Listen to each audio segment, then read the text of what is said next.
말씀 먼저 보도록 합니다. 창세기 41장 말씀입니다. 46절에서 57절 마지막 절까지 말씀입니다.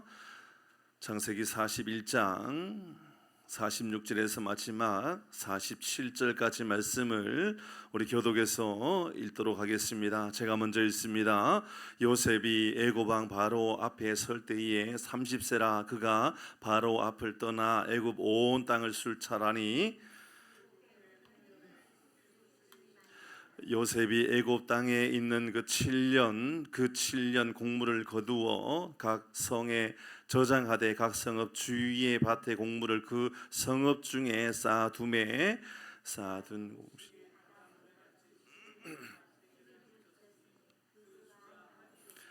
흉년이 들기 전에 요셉에게 두 아들이 나되 곧 온의 제사장 보디베라의 딸 아스낫이 그에게서 낳은지라. 요셉이 그의 장남의 이름을 머나세라 하였으니 하나님이 내게 내 모든 고난과 차남의 이름은 에브라임이라 하였으니 하나님이 나를 내가 수고한 땅에서 번성하게 하셨다 함이었더라.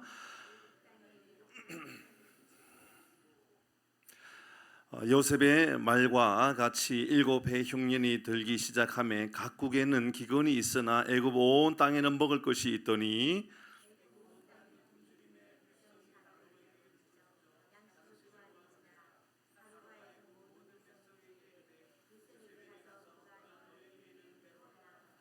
온 집엔 기근이 있음에 요셉이 모든 창구를 열고 애굽 백성에게 발세 애굽 땅에 기근이 심하며 57절 같이 합니다.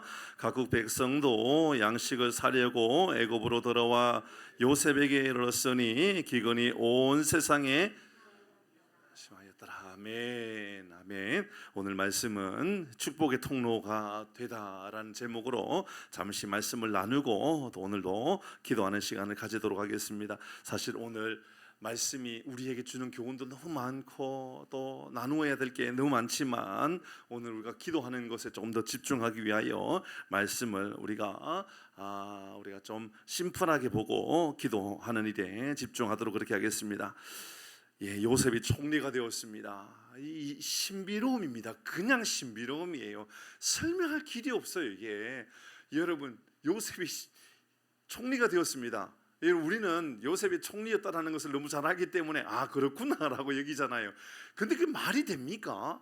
지금 사실 이 바로 왕 앞에 서기 바로 직전까지 그는 그냥 감옥에 갇혀 있었던 그냥 죄인이었단 말입니다. 죄인이었어요. 근데 죄인이었던 그가 감옥에서 나오자마자 왕이 내가 이런 꿈을 꾸었다. 근데 그 꿈을 설명해주고 설명한 것으로 끝나지 않고 그는 좀 월권적인 행동을 했잖아요. 그 말씀을 이렇게 나누었죠. 여러분, 문제를 제기하는 사람이 되지 말고 대안을 제시하는 사람이 되라. 그 말씀 우리가 새벽에 나누었잖아요. 너무너무 중요한 겁니다. 그렇죠? 여러분, 요셉은 바로에게 당신의 꿈은 흉년을 맞는 꿈입니다. 당신의 꿈으로 말미암아 온 세상에 얼마나 큰 기근이 오는지 모릅니다. 여러분, 여기까지가 사실 꿈에 대한 이야기예요. 그런데 꿈에 대한 이야기로 끝나지 않고 요셉이 종인데 말입니다. 죄인인데 말입니다. 왕 앞에서 하는 이야기가 그러니까 왕이신 당신은 감독관을 세우고 다스리는 사람을 세우고 7년 동안 큰 풍년이 오면 5분의 1씩 다 이 창고에 거두어서 엄청나게 큰 고난이 올 때 이것을 이길 수 있도록 준비해야 됩니다. 그럼 뒤에 것은 자기 견해인 거예요. 그죠? 자기 견해. 함부로 말하면 안 된단 말입니다. 왜냐하면 여기에 또 다른 수많은 사람들의 이 생명이 걸려 있을 수도 있고 목숨이 걸려 있을 수도 있고 밥그릇이 걸려 있을 수도 있단 말입니다. 그런데 그럼에도 불구하고 그는 월권을 하는 것이 아니라 하나님께서 주시는 지혜고 하나님께서 주신 은혜였기 때문에 여러분, 요셉이 바로 왕에게 문제를 제기하는 것이 아니라 대안을 이야기해줘요. 대안을. 그러니까 이렇게 준비해야 됩니다라고 이야기합니다. 그 말을 듣고 바로가 깜짝 놀래요. 이건 하나님의 영에 감동된 사람이다. 그렇게 말하면서 요셉에게 바로 네가 감독관이 되라고 이야기합니다. 네가 총리가 되라고 이야기합니다. 감옥에 있는 죄인을 불러가지고 이 꿈 해몽 듣다가 갑자기 네가 총리가 되라고 이야기한 거예요. 여러분, 여기까지 오늘 새벽의 말씀은 아주 핵심적인 내용의 하나였었습니다. 그가 하나님의 영에 감동되었기 때문이었다라고 이야기했습니다.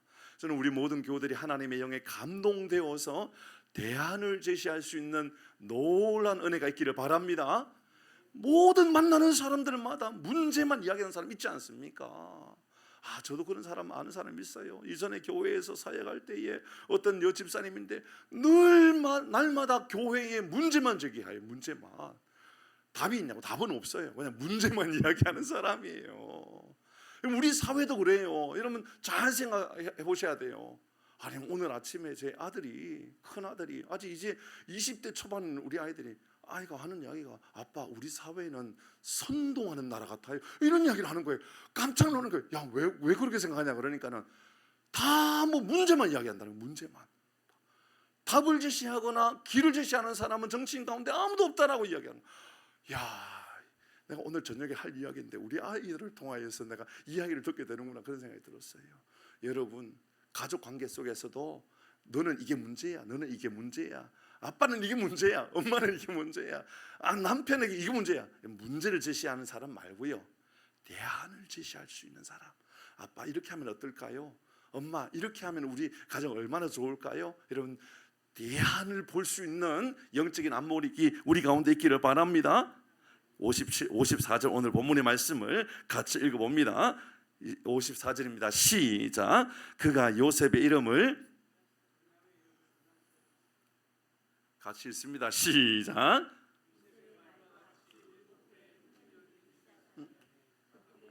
죄송합니다. 제가 잘못했어요. 45절입니다. 45절. 그가 요셉의 시작.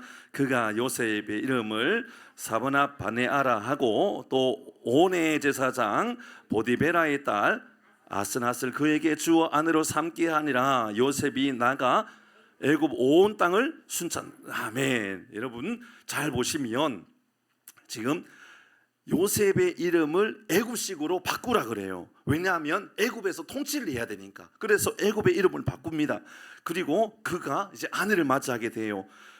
죄인인데 제사장에, 물론 이방의 제사장입니다. 그러나 이방의 제사장의 여인을 맞이한다 하여서 그가 이방 사람이 되는 것이 아니라 이로 인하여서 이제 그가 어떻게 구원의 역사를 그런 이야기죠. 어쨌든 아스낫이 그에게 이제 아내가 되게 되었습니다. 저는 이렇게 요셉이 세워지면 지는 모습을 보면서 이렇게 쓰임 받기 위하여 준비된 사람, 곧 하나님 앞에 모범이 될 수 있는 이런 사람이 우리 모두가 되었으면 좋겠다, 이런 생각을 가지게 되었어요. 여러분 요셉이 감옥 안에 갇혀 있었습니다. 감옥 안에서 요셉이 2년 동안은 아예 이름조차도 기억하지 못하는 그런 이상한 일들까지도 경험하게 되었어요. 분명히 술 맡은 간원장에게 당신의 꿈을 해몽해 줄 테니까 그 꿈을 해몽받고 네가 자유를 얻게 되어서 나가게 되면 나를 꼭 기억해 달라고, 나를 기억해 달라고 그랬는데 기억하지 않는 거예요. 2년 동안 완전히 잊혀진 자의 삶을 사는 거예요. 여러분 잘 생각해 보십시다. 감옥에 우리가 갇혀 있으면, 감옥에 있게 되면 우리가 훈련하는 시간이 될까요? 아니면 더 안 좋은 시간이 될까요? 일반적인 이야기를 하는 겁니다. 일반적인 이야기. 예를 들어서 쉽게 말씀드려보시죠. 우리나라에 감옥에 갇히면 그 사람이 좋아져서 나옵니까? 더 안 좋아져서 나옵니까? 어떻게 그렇게 잘 알아요? 우리나라는 이상하게 감옥에는 교화시킨다라고, 그러니까는 변화시키기 위하여 감옥에 넣는다 그러는데, 감옥에 들어갔다 나오면 재범률이 더 훨씬 높은 나라가 우리나라예요. 참 안타까운 이 현상이에요. 이게 제가 이 소년원에서 아이들 사역을 할 때에도 늘 그게 우리의 고민이에요. 왜냐하면 소년원의 아이들이 그곳에서 배우는 게요, 안 좋은 것을 배워요. 저 북유럽 그 믿음의 나라라고 할 수 있는 저 노르웨이나 이런 데 가면 이 재범률이 이런 10% 내외밖에 되지 않을 정도로 엄청 낮거든요. 그러니까 감옥이 아니라 사회성을 키워주는 나라라고요. 그래서 우리나라처럼 가두어 놓고 막 억압시키고 이런 나라가 아니라 그런 데는 아침에 눈을 뜨면 테니스를 치고 감옥에서 그런 일을 하는 거예요. 그러니까 우리 일상생활보다도 훨씬 더 좋은 생활을 할 수 있도록 도와줘요. 왜냐하면 국가의 가치관에 어떤 가치관을 가지고 있느냐 하면 저 사람이 죄를 지은 이유는 국가가 사회성을 키워주지 못했기 때문이다, 이렇게 생각한단 말이에요. 그러니까 저 사람이 죄를 지은 것은 저 사람의 죄성 때문이 아니라 국가가 저 사람을 잘 도와주지 못했다, 이런 마음을 가지고 있는 거예요. 좀 이상한 생각을 가지고 있죠. 좀 정말 신비로운 나라예요. 그런 나라를 보면. 이러면 그러다 보니까는 감옥에서 그들은 이 더 큰 악한 죄를 배우는 것이 아니라 사회성을 배워서 사회에 나가가지고 잘 적응할 수 있도록 도와준단 말이에요. 근데 우리는 감옥에 가면 더 안 좋은 것, 예를 들어서 더 어떻게 하면 더 아주 고급진 기술을 가지고 사기를 칠 수 있을까, 뭐 이런 것을 더 많이 배울 수 있는 위험성이 있는 나라. 그러니까 재범률이 훨씬, 그러니까 교화시키는 것이 아니라 훨씬 더 악한 사람으로 키워내게 되는 위험성이 있는, 그게 이제 이 우리나라의 감옥, 교도소 뭐 그런 거 아닙니까?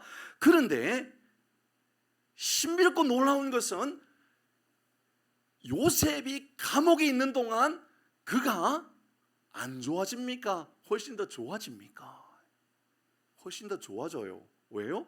여러분, 전에 알지 못했던 그가 꿈에 대한 이해와 꿈에 대한 해몽과 꿈이 하나님으로부터 우리를 해석하게 한다라고 하는 모든 것들을 계속해서 말하게 한단 말입니다. 그러니까 감옥 안에서 그는 끊임없이 하나님과 나와의 관계에 긴밀한 관계의 시간들이 있었다, 그 말입니다. 사랑하는 교회 여러분, 쓰임받기를 원합니까? 환경 탓하지 마시고 있는 그 자리에서 훨씬 더 좋은 사람으로 세워지는 은혜가 있기를 바랍니다. 어떤 사람은 그런 사람이 있다고요. 지금 내 환경이 그래서 그렇다고, 내 집이 그래서 그렇다고, 내가 못 배워서 그렇다고, 내 집이 나를 도와주지 못해서 그렇다고, 이런 내 부모가 나를 잘 지원해 주지 못해서 그렇다고. 진짜 그런 겁니까? 그럼 요셉은 어떻게 봐야 됩니까? 요셉은 여러분, 그가 얼마나 감옥 안에서도 여전히 하나님과 소통하는 사람이었고, 이로 인하여 그가 하나님 보시기에 쓰임 받을 수밖에 없는 사람으로 세워졌다, 그 말입니다. 그러니까 바로를 만나는 그 순간 몇 마디 대화한 것도 아니에요. 그냥 요셉이 여러 문장으로 그가 앞으로 이런 대안을 가지고 준비해야 됩니다 라는 말 한마디를 딱 던졌을 뿐인데, 하나님은 바로의 마음을 감동시켜서 바로를 통하여 요셉이 애굽 땅의 총리가 되도록 하나님 세워주시다, 그 말이지요. 사랑하는 교회 여러분, 지금 있는 그곳에서 잘 준비할 수 있는 우리 모두가 될 수 있기를 바랍니다. 저도 그렇게 하겠습니다. 저도 말씀을 묵상하고, 저도 말씀을 읽고, 또 여러 책들을 읽고, 또 여러 이제 또 뭐 신학적인 어떤 지식이나 이런 거 잘 준비해 가도록 하겠습니다. 그래서 하나님께서 우리 교회를 통하여서 앞으로 목회의 길을 세워갈 때에 하나님께서 이런 기회를 주시고 이런 일들을 행하셔야 할 때에 제가 저로부터 감당할 만한 영적인 능력을 저도 키워가겠습니다. 여러분도 그렇게 하셔야 됩니다. 여러분도.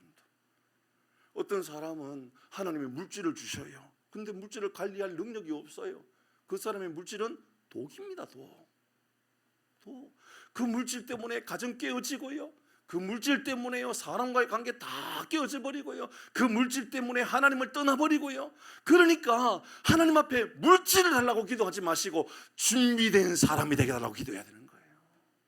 오늘 먼저 우리가 이 45절의 말씀을 통하여 요셉을 그렇게 세워주신 하나님의 모습을 보면서, 감옥에서도 그런 준비한 사람이었구나. 두 번째, 여러분 51절 52절의 말씀을 한번 보도록 하십시다. 그가 두 자녀를 이제 낳게 됩니다. 여기서 묘한 분위기를 발견하게 됩니다. 다시 한번 읽어봅니다. 51절 52절입니다. 시작. 요셉이 그의 장남의 이름을 므낫세라 하였으니 하나님이 내게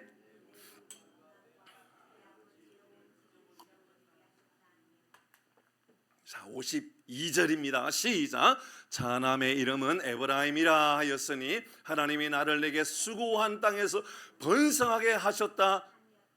첫 번째 이름은 므낫세, 둘째 이름은 에브라임이라고 세웠습니다. 그리고 나중에 12지파를 세울 때 이들을 대신하여서 이들의 이름을 들어가게 했죠. 그것은 나중에 우리가 이야기할 내용이고, 자, 첫 번째 아들 므낫세, 두 번째 아들 이름은 에브라임입니다.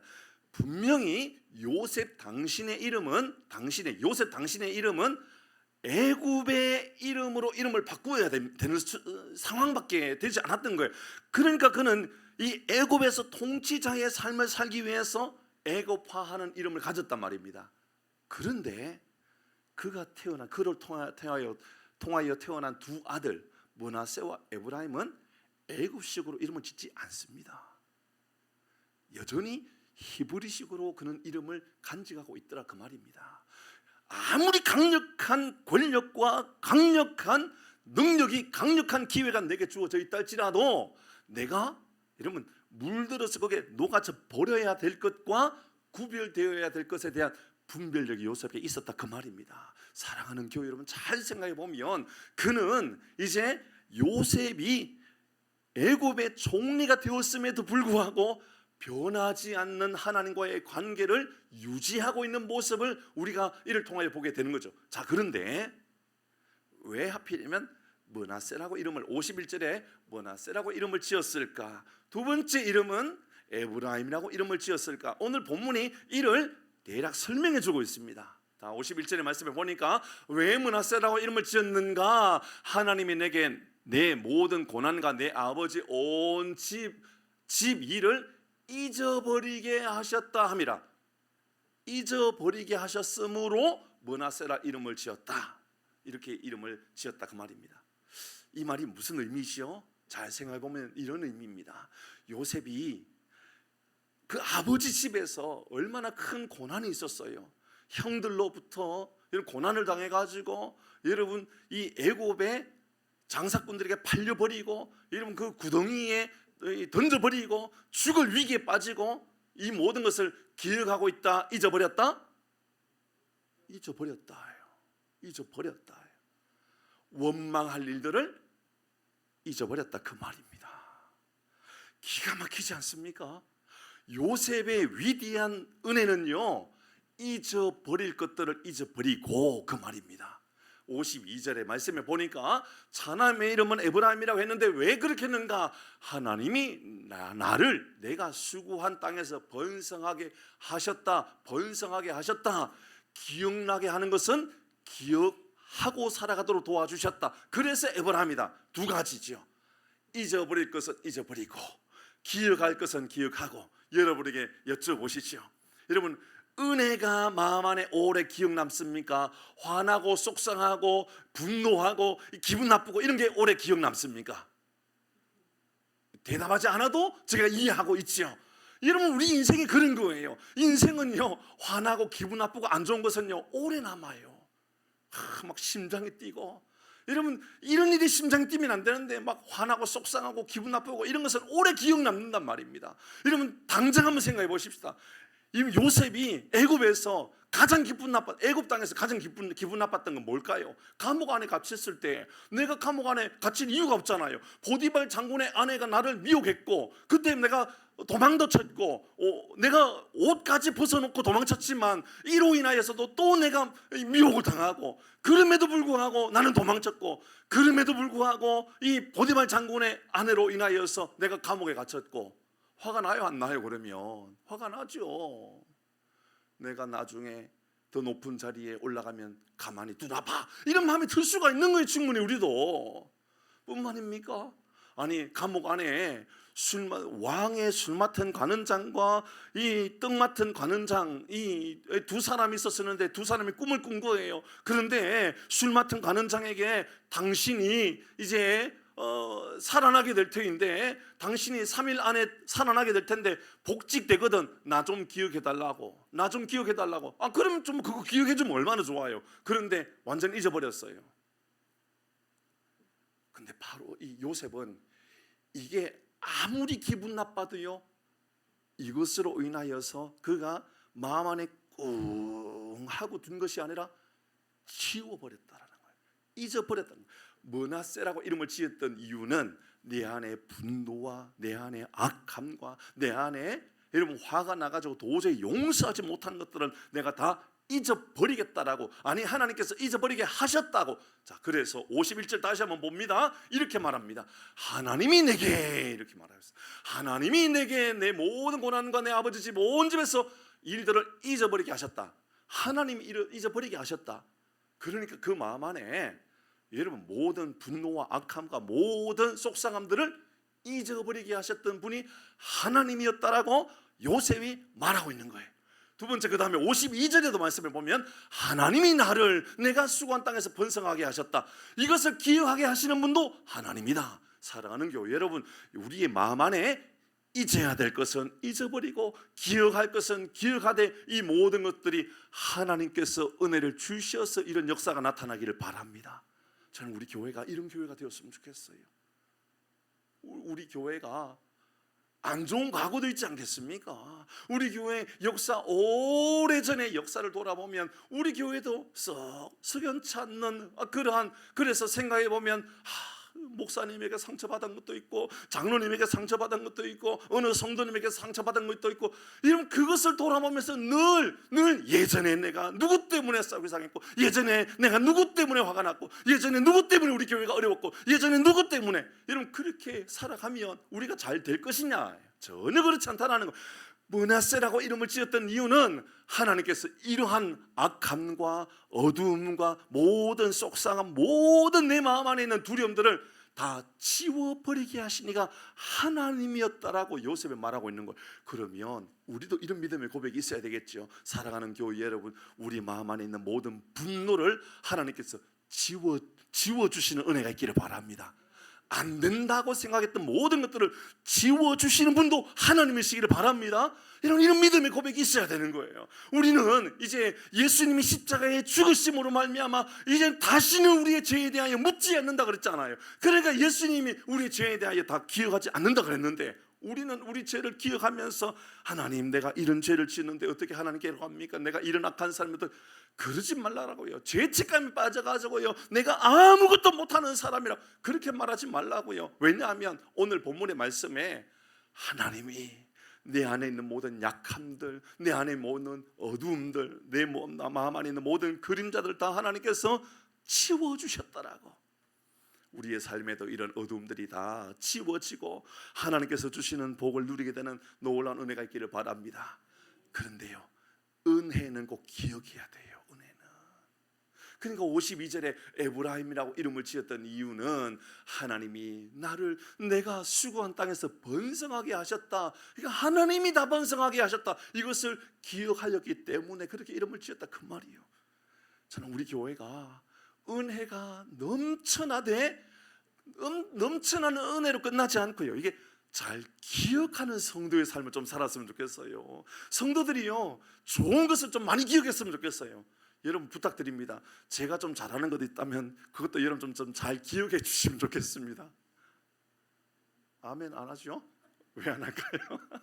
여러분 장로님이 잘하는 거 있으면 여러분 기억해 주셔야 돼요. 장로님 아무도 대답을 안 하십니다. 여러분 우리 그런 교회가 되어야 된단 말이에요. 그런 교회. 누군가가 성도 중에요 잘한 것 있으면 잘 기억하셔야 돼요. 잘 기억. 그러니까 어느 집사님이, 제가 다 알지요. 어느 집사님이 매일매일 이런 일을 하고, 어떤 분은 이런 일을 하고 아침부터 새벽부터 막 교회를 돌아보고 너무너무 고맙고 감사해요. 여러분 제가 기억하고 있다면 하나님도 꼭 기억하고 있을 줄 저는 믿습니다.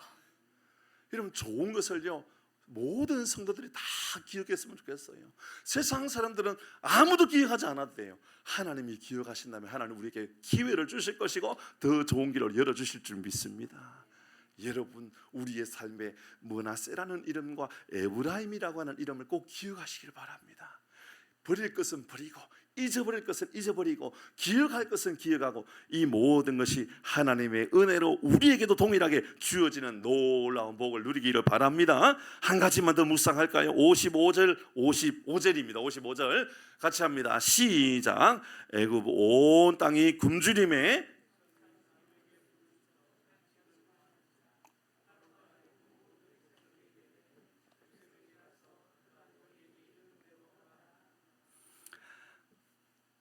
57절도 볼까요? 57절입니다. 시작. 각국 백성도 양식을 사려고 애굽으로 들어와 요셉에게 이르렀으니 기근이 온 세상에. 자, 55절 57절 읽었는데요, 여기에 주된 내용이 뭐냐면 사람들이 이렇게 말합니다. 바로 왕도 다른 사람들 하는 이야기가 어렵지, 요셉 만나 그 말입니다. 요셉을 찾아가 봐 그 말입니다. 어떤 사람이 바로 왕에게 너무 굶주리고 힘들어서 어떻게 해야 될지 모르겠습니다. 바로 왕까지도 하는 말이 요셉을 만나봐. 요셉을 만나면 돼. 그 말을 하고 있는 거예요. 요셉이 드디어 이제 비로소 하나님께서 주신 은혜로 인하여 애굽 땅에서 축복의 통로가 되었다 그 말입니다. 저는 우리 교회 안에 우리 성도님들이 그랬으면 좋겠어요. 어떤 문제가 생겼을 때에 원로 장로님을 한번 만나봐. 그러면 답을 찾게 될 거야. 우리 장로님 그런 장로님 되어주시기를 바랍니다. 아멘. 우리 시무 장로님도 마찬가지고 우리 권사님들도 마찬가지인 거예요. 혹시나 저 권사님 만나면 어떡할까? 저 권사님 만나면 부정적인 말이 들릴 텐데, 저 권사님 만나면 더 불편해질 텐데, 저 권사님 만나면 혹시나 인생이 더 문제가 꼬일 텐데, 그런 권사님 말고요. 어떤 문제가 생기면 그 권사님 만나봐. 그러면 마음의 평안함이 생기고, 그 권사님 만나면 인생의 길들이 열려질 거야.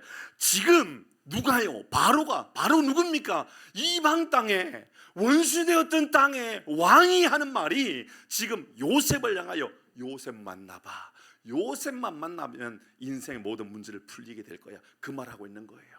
그대로 한번 적용해보고 우리 마지막 마무리하고 기도하도록 하십시다. 하남에도 250여 교회가 있지 않습니까? 아니 한 300교회쯤 될는지 모르겠습니다. 사람들이 이런저런 문제를 놓고 고민하고 있을 때에 이런 사람들이 하는 말이 풍산교회 한번 가봐.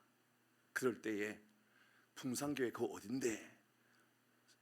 풍산교회는 잘 몰라요. 사람들이 어디 있는지 잘 보이지도 않고요. 그 설명까지 해야 돼요. 여기 가나안 신협에서 들어와야 되고 온천마을 그 깊숙한 곳에 들어가면 있는 뭐 그렇게 설명할 수 있겠죠. 근데 거기 가면 뭐 특별한 게 있어? 예, 세상 사람 볼 때 아무런 특별한 거 없는 것처럼 보여져도 풍산교회 가봐. 인생의 답을 찾게 될 거야. 우리 그런 교회 만들어 가십시다. 여러분도 그런 인생 되어 주십시오. 여러분 주변에 여러분 직장 생활에서 여러분 우리의 삶에 여러 사람들과의 만남이 있지 않습니까? 여러분 주변에도 여러분 직장에 여러분이 뭐 높은 직급에 있든 낮은 직급에 있든 뭐 여러 어떤 뭐 직업을 가지고 있겠지요. 그런데요, 어떤 사람들 하는 말이 문제가 생기고 답이 없을 때에 하는 말이 여러분을 향하여서 나를 위해서 좀 기도해 줘. 네가 기도해 주면 다 응답될 것 같아. 그런 사람이 바로 여러분 되기를 바랍니다. 우리 주일학교도 그런 주일학교를 만들어 가야 되지 않겠습니까? 예, 오늘 낮에 보니까 이 더운 날 유재성 집사님 잠은 제대로 잤는지 모르겠는데 막 땀 흘려가면서 막 이 풀장 만들기 위하여 막 물 청소하고 저 두 부부가 얼마나 고생을 하든지 모르겠어요. 그런데요, 그것보다도 더 중요한 거, 저는 유재성 집사님이랑 장선미 집사님을 만나봐. 그럼 인생의 답을 찾게 될 거야. 주일학교 어린아이들에게 그런 말들이 들려지는 두 내우가 되기를 바랍니다. 우리 교회가 그렇게 살아가야 돼요. 오늘 성경은 우리에게 이게 바로 축복의 통로라고 하는 것을 가르쳐 주는 거예요. 여러분 우리 그런 교회 세워가야 되지 않겠습니까? 오늘 말씀을 마무리합니다. 세 가지를 기억하십시다. 세 가지. 하나님께서 우리를 쓰실 수 있도록 준비된 사람이 되십시오. 준비된 사람. 언제든지 하나님 나를 사용하여 주옵소서. 감옥에 있다가 지금 바로 감옥 뭐 풀려나서 나온 것도 아니에요. 뭐 필요해서 지금 잠시 나온 것이지만 그럼에도 불구하고 감옥에 있는 사람이라 할지라도 하나님께서 쓰시겠다 그러면 쓰실 만한 사람으로 준비된 사람, 모든 사람의 모범이 될 만한 사람, 바로 여러분이 되시고 우리 교회가 될 수 있기를 바랍니다. 두 번째, 잊을 건 잊고 기억할 것은 기억하는 교회, 성도가 되어야 된다 그 말입니다. 하나님께서 기뻐하시는 사람은 그런 사람입니다. 늘 악한 것, 안 좋은 것은 기억하고 살아가고, 그리고 좋은 것은 다 잊어버리고 살아가고. 혹시나 우리는 그런 삶을 살지 않습니까? 오늘 성경은 므낫세와 에브라임을 통하여서 그가 내 아들 첫째 므낫세라고, 나는 안 좋은 것은 다 이미 잊어버렸다고, 그리고 둘째 에브라임, 좋은 것은 영원히 하나님께서 나에게 복을 주신 것이라고 기억하겠다라고. 예, 우리 교회가 좋은 교회로 가는 길이 아니겠습니까? 세 번째, 축복의 통로가 되는 겁니다. 왕이 바로가 하는 말이 요셉을 만나봐. 요셉을 만나면 문제를 해결하게 될 거야. 풍산교회뿐만 아닙니다. 여러분, 우리는 그렇게 기도해야 됩니다. 이 하남에 있는 250여 교회에, 그 교회에 가기만 하면 인생의 답을 찾게 될 거야. 이 한국 땅에는 6만여 교회, 그 교회 가기만 하면 인생의 답을 찾게 될 거야. 너무너무 속상한 이야기들도 많이 들려요, 세상에. 그럴 때마다 여러분 그런 거 기억하면서 울분을 토하고 그러지 마시고 하나님께 은혜를 구하세요. 하나님 도움을 구하시고요. 하나님, 제가 교회 아닙니까? 제가 똑바로 세워짐으로 말미암아 하나님께서 쓰실 만한 사람으로, 언제든지 존귀한 사람으로, 그리하여 어떤 문제들 앞에 그 사람을 만나면 해결책이 있을 거야. 그 사람이 우리가 되고 그 사람이 다니는 교회, 우리 풍산교회 그런 교회가 되어서 하나님 존귀하게 세워주시는, 쓰임받는 저와 우리 모든 교회가 되기를 주의 이름으로 축복합니다. 요한복음 14장 6절 읽고 마칩니다. 시작. 예수께서 이르시되 내가 곧 길이요 진리요 생명이니 나로 말미암지 않고는 아버지께로 올 자가 없느니라. 아멘. 예수님이 계심으로 말미암아, 예수님을 따름으로 말미암아, 예수님께서 걸어가셨던 것처럼, 예수님이 길이 되어 주셨던 것처럼 우리도 길이 되어지고 우리 교회가 길을 만들어가는 그런 교회가 되어서 선한 영향력을 끼치는 우리 모든 교회들 되기를 주의 이름으로 축복합니다. 아멘. 우리가